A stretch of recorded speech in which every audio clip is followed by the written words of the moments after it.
salamat naman.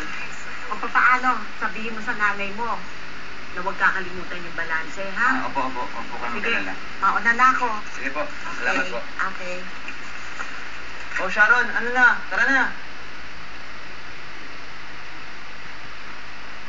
Diyan mo dyan. Wala ako eh.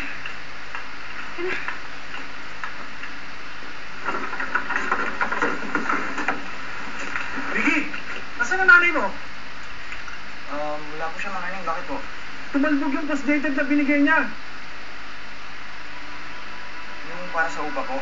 Oo eh. Alam niyo naman ang patakaran ko dito eh. Kailangan impuntang bayad. Kung hindi, pag-impake na kayo. Ayun oh. Kanin ko yan. Sabihin mo sa nanay mo, hinahanap ko siya.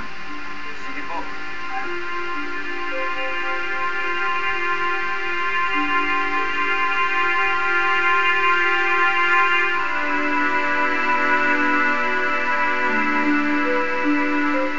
Pera nga ba ang sagot sa kaginhawaan o isa lamang itong paraan upang makamit ang mga inaasam natin sa buhay? Malaki ang nagagawa ng pera. Isang makapangyarihang bagay na bumubuhay at maaari ring makawasak ng pamilya, relasyon, pagtitiwala at pangarap. Sabi nga nila, ang pera ay parang tubig.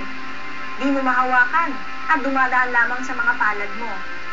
Marami ring tukso ang bumabalot kapag pera na ang pinag-uusapan. Ano nga ba ang kakayahan ng bawat tao para gamitin ito sa maayos na paraan?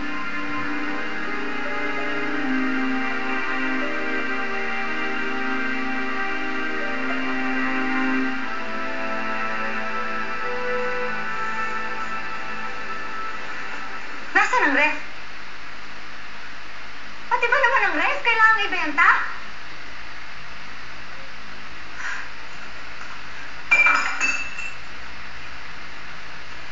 Tumalbog ang cheque binigay niyo kay Mang Herning. Eh di kakausapin ko siya bukas. Anong problema? Ma, hindi yun ang punto. Anong nangyari sa pera sa account na yun? Hindi ko na akong babayaran eh. Wala akong ibang pagkukunan ng pera. Anong binayaran ninyo?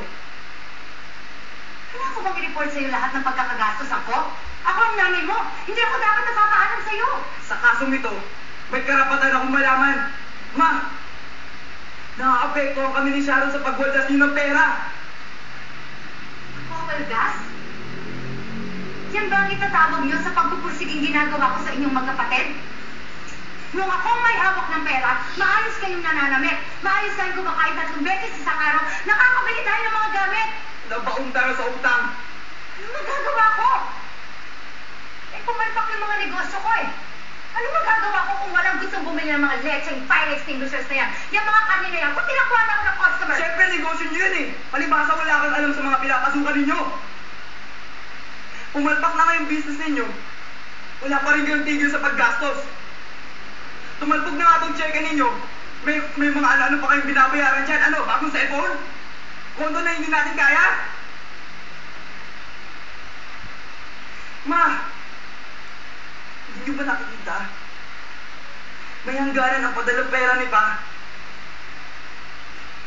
Na mas mahalaga ang tuition ni Sharon kaysa sa bagong cellphone. Na mas mahalaga makapagbayad tayo ng upa sa bahay kaysa din sa mga alahas kahit anong luho ng pinaggagastusan ninyo, Ma! Sino malaman kung anong nakikita ko? Ang nakikita ko, mga anak ko na hirap kong pinalaki. At pinagkanulo lang ako ng dahil sa pera. Nasaan ang utang na loob ninyo? Alam mo ba, gusto kong humawak ng remittance ni Pa. Na mag-ayos ng gastusin buwan-buwan. Eh, trabaho nyo yun eh! Tungkulin nyo na hindi nyo magawa! Hindi nyo magampanan! Ma, ang dapat inaatupag ko ngayon pag-aaral, hindi yung mga utali!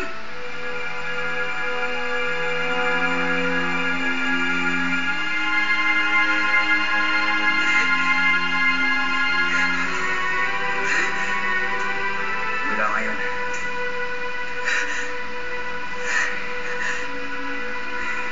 hindi ko na kayo tutulungan. Hindi ko na kaya. Kaya kung gusto kayong kasuhan ni Aling Oring, Problema niya na yan.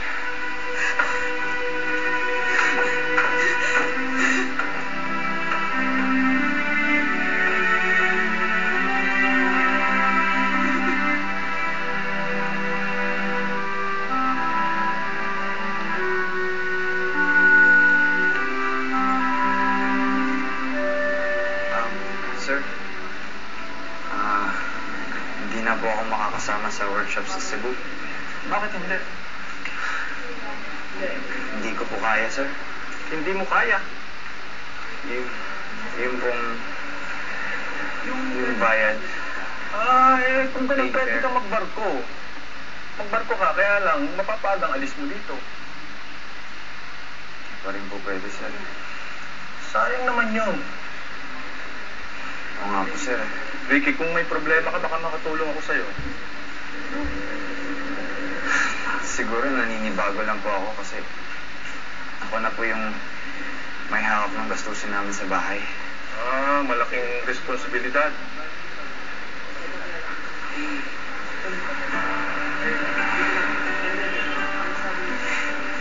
Malaki sana yung kita ng daddy ko sa Dubai.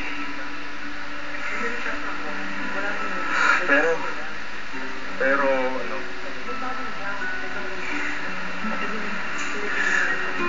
Ricky, it's okay.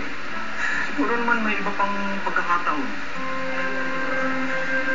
Yan lang yun.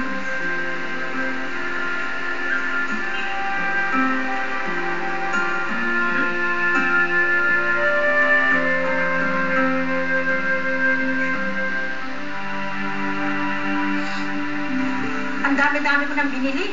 Wala man lang makatawad dito. Asan ba si Ricky? Miss po may pinuntahan lang po. Di ba ako pwedeng tumawad dito? Bulok naman itong oven na binibenta niya. Ano na bibigay yung pera? Ay, sa'yo na lang kaya. Ikaw naman ang ina eh.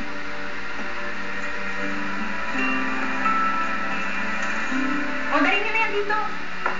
Sige na, bilisan niyo.